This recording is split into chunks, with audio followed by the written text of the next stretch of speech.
بسم الله الرحمن الرحيم. الحمد لله. الحمد لله رب العالمين، الصلاة والسلام على رسوله الكريم. أشهد أن لا إله إلا الله وحده لا شريك له، وأشهد أن محمدا عبده ورسوله. نبينا محمد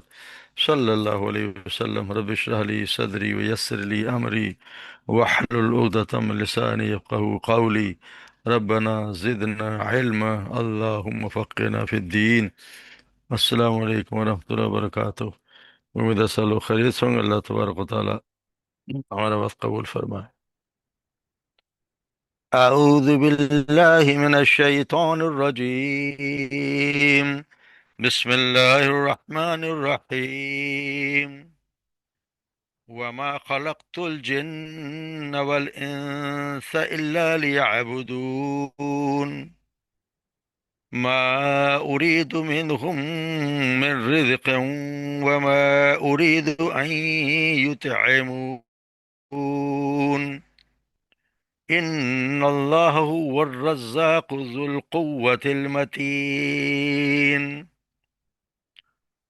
وإن للذين ظلموا ذنوبا مثل ذنوب أصحابهم فلا يستعجلون فويل للذين كفروا من يومهم الذي يوعدون۔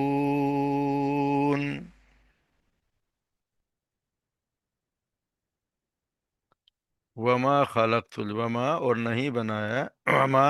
اور نہیں خلقت میں نے پیدا کیا الجن جنوں کو، والانس اور انسانوں کو، الا مگر لیعبدون یہ کہ وہ میری ہی عبادت کریں۔ ما اریدو اور میں نہیں چاہتا منہم ان سے،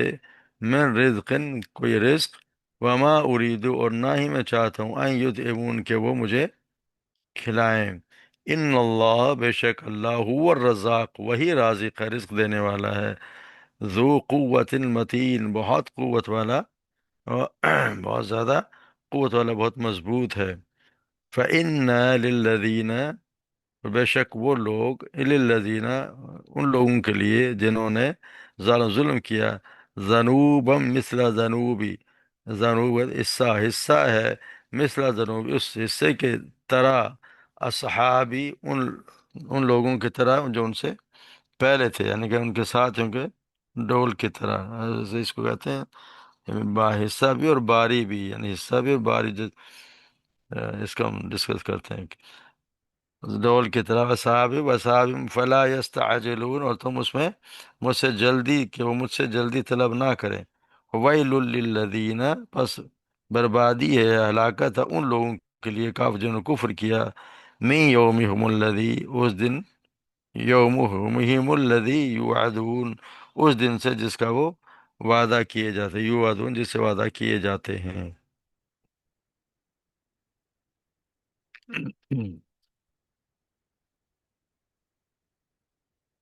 تو یہاں اللہ تبارک و تعالیٰ، جیسے ہم پچھلی صورت میں، پچھلی آیات میں پڑھ چکے ہیں، جیسے ہم نے پڑھا ہے، وَذَكِّرْ فَإِنَّ الذِّكْرَ تَنفَعُ الْمُؤْمِنِينَ کا ذکر کیجیے، نصیحت کرتے رہے۔ تو یہاں یہ بتایا جائے کہ نصیحت کیا کرنی ہے، اور ان کو کون سی بات ہے جو یاد یا یعنی جس کی کرانی ہے۔ تو یہ اللہ تبارک و تعالیٰ فرماتے ہیں، انہیں یاد دلاؤ کہ میں نے جن اور انسانوں کو صرف اس لیے پیدا کیا کہ وہ میری ہی عبادت کریں۔ وما خلقت الجن والانس الا لیعبدون، میری ہی عبادت کریں۔ جیسے عبد جو ہوتا ہے، عبد کا مطلب ہوتا ہے، جیسے غلام کو عربی میں کہتے ہیں عبد، تو یہ غلام ہوتا ہے، اور فارس میں بندہ کہہ دیتے ہیں۔ تو اس کا عبادت کا وہی تعلق ہے، اس کا تعلق ہے جو ایک غلام کا اپنے مالک سے، یا عبد کا اپنے رب کے ساتھ ہوتا ہے، وہی تعلق ہونا چاہیے۔ جیسے تو کائنات کی ہر چیز اللہ تبارک و تعالیٰ کے حکم کی پابند ہے، اور کوئی اس کی حکم سے استطاعت کرنے کی اس میں استطاعت ہی نہیں ہونا ہے۔ اللہ تبارک و تعالیٰ نے اس کو ایک اختیار دیا ہے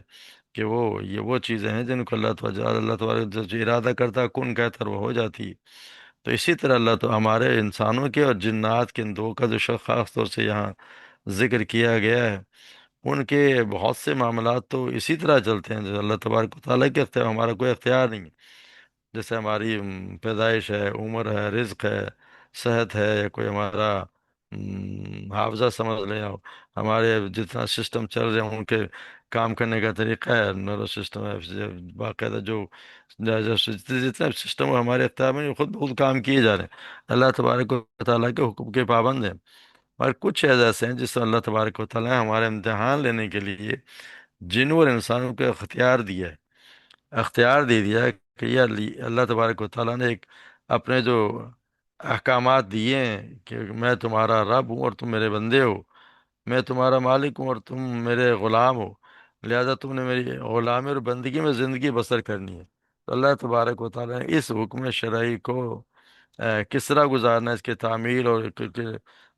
اس کو اس حکم کے اللہ تبارک نافرمانی کرنے کا بھی اور فرمانبرداری کرنے، اللہ تبارک کو ان دونوں کو اختیار دے دیا۔ یعنی انسان چاہے تو ان حکموں کی نافرمانی کرے، چاہے تو ان کے مطابق اپنی زندگی گزارے، اور پھر اللہ تبارک جیسے بتا دیا کہ اس کا اختیار ہوگا کہ جس دن وقت آئے گا تو اس دن وہ اس سے بات پرس کرے گا۔ یا یہی مطلب ہے الذی خلق الموت والحیات ليبلوکم ایکم احسن عملا، جیسے ہم سورہ ملک میں روزانہ پڑھتے ہیں کہ وہ جس نے موت اور زندگی کو پیدا کیا تھا کہ تمہیں آزمائے کہ تم میں سے کون عمل میں زیادہ اچھا ہے، دیکھیں زیادہ اچھا ہے، یہ نہیں کہا کہ کون زیادہ عمل کرتا ہے، عمل کون زیادہ اچھا ہے، اچھا ہے کون عمل زیادہ کرنے میں۔ تو یہ یاد دہانی کرائی گئی کہ ایسی، اور اسی یاد دہانی کے لیے اللہ تبارک و تعالیٰ نے پیغمبروں کو بھی بھیجا، وما خلقت الجن والانس الا ليعبدون، کیا میں نے جنوں کو انسانوں کو پیدا نہیں کیا مگر اس لیے کہ وہ میری عبادت کریں۔ یعنی ان دونوں کو پیدا کرنے کا میرا مقصد، اور مقصد یہ ہے کہ میری عبادت میری بندگی کریں۔ اب یہ اس سے کوئی یہ مطلب نہیں ہے کہ کوئی جیسے ہمارے یہاں لوگوں نے اپنے سمجھ لیا کہ میں جی عبادت کا لفظ صرف یہ نماز روزے اور اس نیت نوعیت کی دوسری عبادت ہے، بس اس کا یہاں یہ صرف اسی معنی میں استعمال نہیں کیا گیا کہ کوئی شخص یہ سمجھ لے کہ بس نماز پڑھنے روزے رکھنے اور کوئی تسبیح تحلیل کر لی تو اسی کے لیے ہم پیدا کیے گئے، مطلب یہ نہیں ہے۔ یہ مفہوم بھی اس میں شامل ہے مگر اس کا پورا مفہوم نہیں، پورا مفہوم اس کا ہے کہ جن اور انسان اللہ کے سوا کسی اور کی بندگی کریں اور کی عبادت کریں، اطاعت فرمانبرداری نیاز بندی کے لیے پیدا نہیں کیے گئے۔ ان کا کام کسی کے اور کے سامنے جھکنا، کسی اور کے احکامات کو بجا لانا، کسی اور کے لیے کسی اور سے ڈرنا، کسی کے بنائے ہوئے دین کی پیروی کرنا، یا کسی اور کو اپنی قسمتوں کو بگاڑنے اور بنانے کا مالک سمجھنا، کسی دوسری ہستی کے سامنے دعائیں مانگنا، یہ اگر کوئی کرتا ہے تو اس کا مطلب یہ ہے کہ وہ اللہ تبارک و تعالیٰ کی بات نہیں، ان کی بھی بات کر رہا ہے۔ تو یہاں فرمایا گیا کہ میں نے اس لیے پیدا کیا ہے کہ صرف میری ہی عبادت کریں یا صرف میری مانیں، جو اللہ تبارک و تعالیٰ کے احکامات ہیں جو آپ صلی اللہ علیہ وسلم نے بتائے ہیں ان کے مطابق اپنی زندگی گزارے، ہر معاملے میں وہ دیکھے کہ میرا مالک نے مجھے اس معاملے میں کیا فرمایا، مجھے کیا ہدایت دی، اس کے مطابق زندگی گزارنا، یعنی اپنی ساری زندگی ہر کام جو وہ کرتا ہے، ہر کام اس کے حکم پر چلتا ہے تو اس کا ہر کام اس کی عبادت ہے۔ یعنی جو کام صرف مسجد میں نہیں بلکہ کوئی گھر میں، بازار میں، عدالت میں جو کوئی اگر مرضی کرتا ہے تو سمجھو اس کو وہ رب کا بندہ نہیں، کسی اور کا بندہ ہے، وہ اس کا بندہ ہے نہیں، اور اگر اس کا بندہ ہے تو پھر یہ ہے کہ ہر کام ہر اس کا کام عبادت ہے، نماز پڑھنا، روزہ رکھنا، قرآن پڑھنا سب عبادت ہے، حالانکہ یہاں تک کہ سونا، کھانا پینا اور جو بھی روزمرہ کے کام وہ بھی کرنا اس کی عبادت بن جائیں گے اگر وہ اپنے اجتناب کرتا ہے ان چیزوں جسے اللہ تبارک و تعالیٰ حرام قرار دی ہیں، اور اپنی خواہش پوری کرے تو بھی اپنے مالک کی حکومت چلتے ہوئے پوری کرے، تو یہ اس کی بندگی، اور یہی بات ہے، مقصد یہ کہ اسی لیے ہمیں پیدا کیا گیا۔ اسی لیے عبداللہ بن عباس سورہ بقرہ کی جو آیت ہے یا ایھا الناس اعبدوا ربکم، یعنی اپنے رب کو، تو اس کی انہوں نے تفسیر ہی یہ کی ہے، یعنی اپنے رب کو ایک مانو۔ پر پھر اللہ تعالیٰ نے یہ بھی فرما دیا اور ہم نے وما ارسلنا من قبلک من رسول الا نوحی الیہ انہ لا الہ الا انا فاعبدون، ہم نے تو اس سے پہلے کوئی رسول نہیں بھیجا مگر اس کی وہی کی کرتے تھے کہ حقیقت ہے کہ میرے سوا کوئی معبود نہیں، سو میری ہی عبادت کرو۔ تو مطلب یہ ہے کہ اللہ تبارک و تعالیٰ میں یہ فرمایا کہ میری ہی عبادت کرو، اور میں نے اسی مسئلے کو صرف میری بات کی جائے، کسی اور کی نہیں۔ اس کا یہ مطلب نہیں کہ سارا دن کوئی انسان بس تسبیح کرتا رہے، ہم نے غلط مطلب سمجھا ہوا کہ پیچھے ہی بھائی عبادت، ہر چیز میں عبادت، ہر چیز اگر ہم سوئیں بھی اسی کے مطابق جو ہمیں رسول اللہ صلی اللہ علیہ وسلم نے ہمیں طریقہ بتایا تو وہ بھی ہماری عبادت ہی ہے۔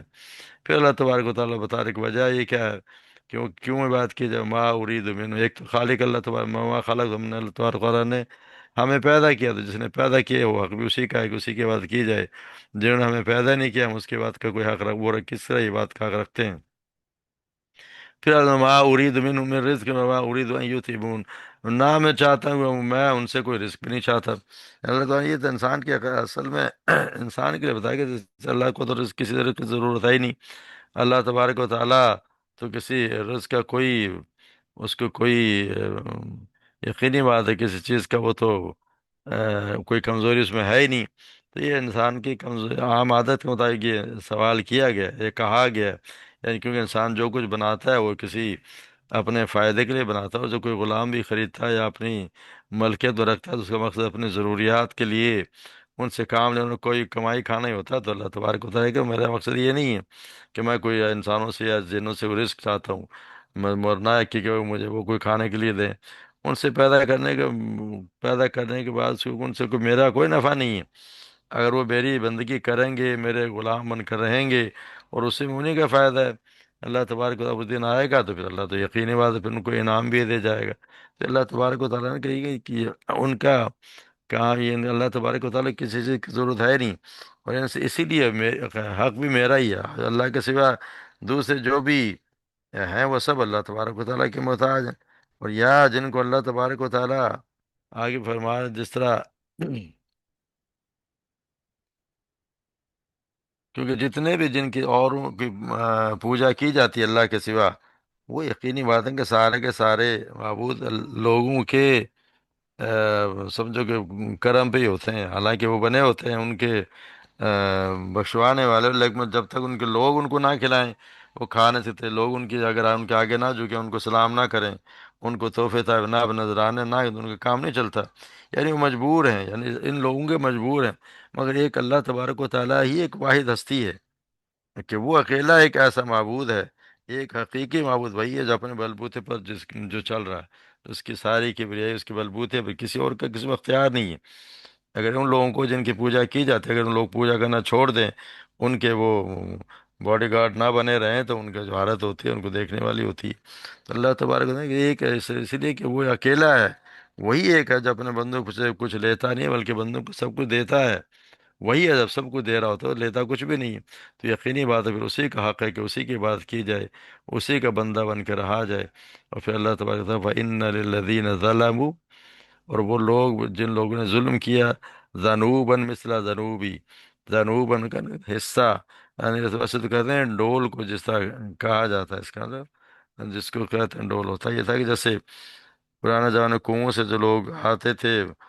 پانی لینے کے لیے تو اپنا اپنا ڈول بھی ساتھ لے کے آیا کرتے تھے، اور پھر باری باری اپنا ڈول ڈالتے اور پانی بھر کے لے جاتے تھے۔ اس لیے پھر زنوب ڈول کو باری میں پھر اس کا نام ہی ضرور باری میں استعمال ہونے لگ گیا۔ یہ زال پر زبر ہے،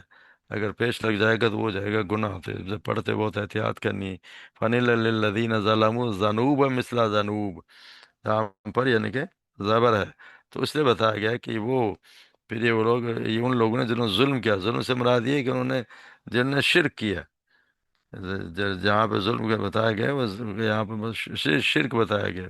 جس طرح تو بتایا گیا کہ کفار قریش کے متعلق جس طرح ان نے پہلے ان کے ساتھ میں عذاب باری باری آیا، تو اس طرح تو پھر اسی طرح ان مشرکین میں عذاب کی نوبت یعنی باری آ رہی ہے۔ جنہوں نے ظلم کیا یعنی اللہ کے ساتھ جنہوں نے شرک کیا، ان کی باری بھی آ رہی ہے۔ فلا یستعجل، اور تم جلدی نہ کرو، یعنی یہ جلدی نہ کریں، یعنی یہ جو ان کے پاس باری آنے والی ہے، یہ اس کے لیے جلدی کر رہے ہیں کہ کہاں پر ہے، کہ کب آئے گی باری، ہمیں آپ ڈراتے رہتے ہو وہ وقت کب آئے گا۔ تو یہاں یہ بتایا کہ کسی بات کی جلدی نہ کریں، وہ دن بھی آنے والا ہے، وہ یہ ضرور آئے گا، کیونکہ اللہ تبارک و تعالیٰ ہی کہتے ہیں جو یستا جو جلدی نہ کرو۔ ایک لفظ یہاں پہ رہ گیا، هو الرزاق ذو القوت المتین، قوت متین کا متین کہتے ہیں بہت مضبوط اور غیر مضبوط، جس کو کوئی ہلا نہ سکے، اس قوت والے کو کہتے ہوتے ہیں کہ وہ اس طرح اتنی قوت والا ہے۔ تو پھر اللہ تبارک و تعالیٰ بس فلا یستعجل، تو جلدی نہ کرو، ویل للذین کفروا، اور بربادی ہلاکت ہے ان کافروں کے لیے، من یومہم الذی یوعدون، اس روز جس کا انہیں خوف دلایا جا رہا ہے۔ یعنی اللہ تبارک و تعالیٰ پھر ان کے لیے بربادی ہے جنہوں نے کفر کیا، جو اللہ تبارک و تعالیٰ پہ ایمان نہیں لے کے آتا، تو پھر ان کے لیے یقینی بات ہے کہ اس دن جس دن قیامت کا دن ہوگا، جس دن جو وعدہ کیا جاتا ہے اس مراد قیامت کا دن ہی ہے، یعنی بلا شبہ جن جو تم سے وعدہ کیا تھا یقین سچا، اور بلا شبہ جزا یقین واقع ہونے والی ہے۔ یعنی وہ جزا کا دن آئے گا، اب کافروں کو تو یقین ہی نہیں ہے، ان کو تو یہ یقین بھی نہیں کہ مرنے کے بعد دوبارہ اٹھائے جائیں گے۔ اس لیے جب وہ جو آخر میں جب آخرت میں دیکھیں گے کہ جس کا ہم انکار کیا کرتے تھے وہ تو حق ہے، جب آپ اس حق کو دیکھ لیں گے تو یقینی بات ہے کہ اس کی تو انہوں نے تیاری کوئی نہیں کی، نہ تیاری کی اور نہ اس پہ ایمان لے کے آئے تھے، ہر کام اس کا بلکہ وہ مذاق اڑایا کرتے تھے کہ ٹھیک ہے لے آؤ، جو جس دن جو تم لے کے آتے ہو تو آج آ گیا وہ دن، تو وہ دن ہوگا جس دن کافر پچھتائیں گے، ان کی ہلاکت ہوگی جو ایمان نہیں لائے گا، جس نے اپنے آپ یا شرک کیا ہوگا اللہ تبارک و تعالیٰ کے ساتھ کسی اور معبود اور بنائے ہوں گے، تو ان کے لیے ہلاکت کا دن ہوگا۔ اللہ تبارک و تعالیٰ ہمارے لیے وہ دن اچھا ہی بنائے، اور ہمیں ان لوگوں میں شامل نہ کرے جنہوں نے اپنے آپ پر ظلم کیا اور جو جنہوں نے اللہ کی نافرمانی کی۔ تو میرے تبارک و تعالیٰ سے ہمیں ایک دعا بھی کرتے رہنا، تو کوشش بھی کرنی چاہیے ہمارا ہر کام اللہ تبارک و تعالیٰ کے فرمان کے مطابق، انہی کے احکامات کے مطابق ہم اپنی زندگی کو گزاریں۔ ہم کام کرنے سے پہلے سوچ لیں کہ اس کے متعلق اللہ تبارک و تعالیٰ نے، اللہ کے رسول نے کیا فرمایا، اور اس کے مطابق یہ وقت آیا تو اللہ کے رسول کیا کیا کرتے تھے، ان کا سونا، ان کا بیٹھنا، ان کا وقت گزارنا، گھر میں کیا کچھ کیا کرتے تھے، گھر میں اور دوسرے لوگوں کے ساتھ ان کا رویہ کیسا تھا، بات چیت کرنے کا انداز کیا تھا، کس طرح پڑھایا کرتے تھے، کس طرح لوگوں کی بات سنتے تھے۔ ہر کام میں ہمیں آپ صلی اللہ علیہ وسلم کی سیرت کے مطابق کوشش کرنی چاہیے، مگر ہوگا وہ جب ہمیں سیرت کا کوئی واقفیت بھی ہوگی، تو اسی کا علم ضروری ہے، علم کے بغیر کیونکہ اللہ تبارک و تعالیٰ سے ڈرتے ہوئے جو علماء ہیں، جو عالم ہیں، جن کے پاس علم ہے، تو پھر وہی اپنی زندگی بھی اسی کے مطابق، اس علم کے مطابق گزاریں گے جو جس کا وہ حاصل کریں گے۔ تو ہمیں زیادہ سے زیادہ دعا بھی کرنی چاہیے، رب زدنی علم، ہمیں اللہ تبارک و تعالیٰ علم دے، اور اسی کے مطابق کوشش بھی کرنی چاہیے، اور اپنی زندگیوں کو اسی کے مطابق گزارنے کی کوشش کرنی چاہیے، تاکہ وہ دن آئے جس کا وعدہ کیا جاتا ہمیں، اللہ تبارک و تعالیٰ ہمیں کامیاب کر، ہماری کیونکہ اصل میں کامیابی وہ دن، وہی یہ کامیابی ہے جو جس دن وہ کامیاب ہو گیا، بس سمجھو وہی کامیاب ہو گیا، وما علینا الا البلاغ۔